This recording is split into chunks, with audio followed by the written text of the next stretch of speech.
Hey guys, John V here from PhoneArena. You're watching our in-depth video review of the Samsung Galaxy Tab 2, the true successor to the 7-inch original Android-powered tablet. Now this guy is packing some updated hardware, for example, dual-core processor, and features also Android 4.0 ice cream sandwich. But the best thing going for it is the $250 price point it's given, so it's really keeping its eye on the Amazon Kindle Fire.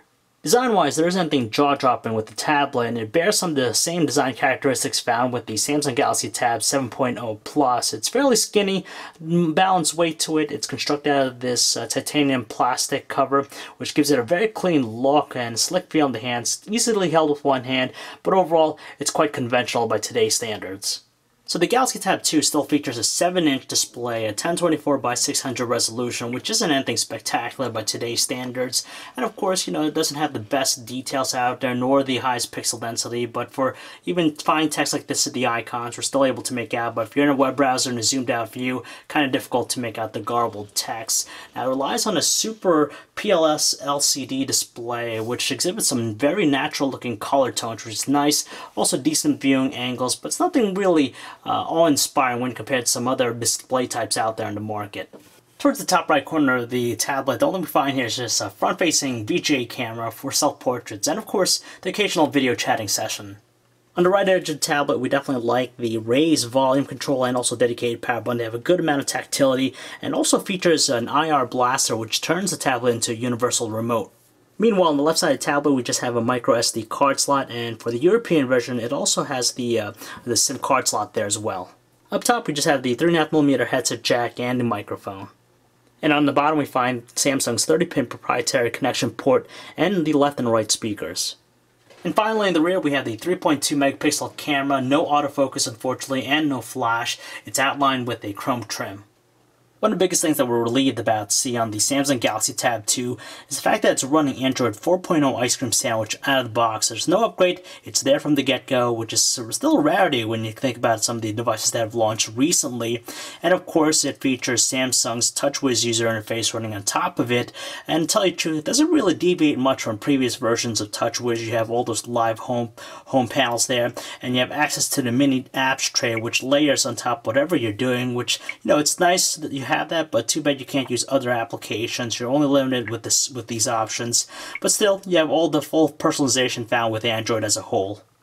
Sadly, we're disappointed with the performance of the Samsung Galaxy Tab 2. It just seems to exhibit some choppiness with its operation, despite the fact that it's packing a 1 GHz dual-core processor with 1 GB RAM, and also the most up-to-date Android experience in Ice Cream Sandwich. It's even prevalent if you're using a static wallpaper, which is kind of crazy when you think about it. And even here, the main menu, you notice that it's just choppy, and that's just something we see consistently throughout its operation.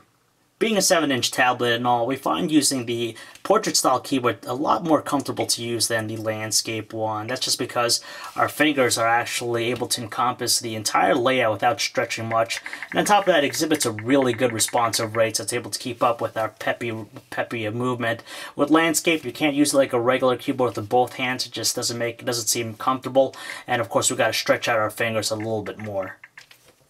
Out of the box, the tablet doesn't have Flash installed, but we quickly installed it and we're pleasantly surprised by the performance. You could tell it's able to give us that desktop-like experience. It's running Flash content, doesn't really stutter that much with its operation, and for the most part, we're very happy with it. So here's the TouchWiz music player. It lacks the visual presentation, but it's more than functional at its core. It has this colorful-like look to it, but when you stop on a particular song, it plays it.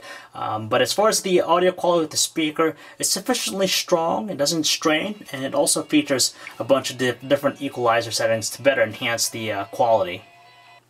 As expected, the Samsung Galaxy Tab 2 handles high-definition videos with no problems at all. The video we have here is encoded in DivX 1920 by 1080 resolution. You can tell maintaining a good fluid rate, no slowdown or lag.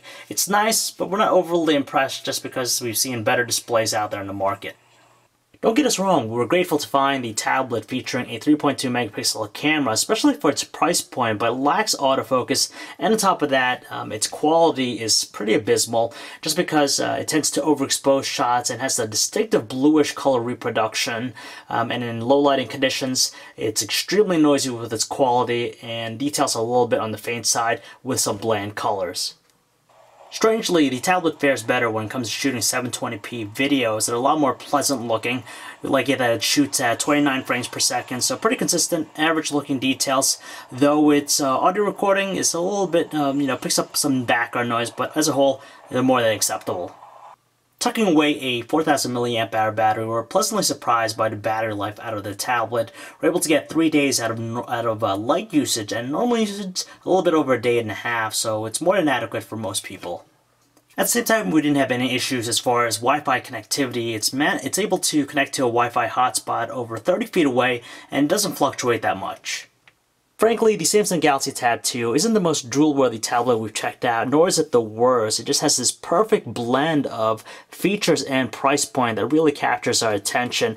At $250, it easily competes against the Amazon Kindle Fire, and what you get is a full-featured tablet with cameras on board, so you can do video chat, take photos and videos, and you have also the full fidelity of the Android ecosystem with Ice Cream Sandwich out of the box, so that's pretty nice. And again, for $250, it's really hard to not like it. So if you'd like to learn more about the Samsung Galaxy Tab 2, you can check out our website, guys, phonearena.com. This is John V. As always, thanks for watching.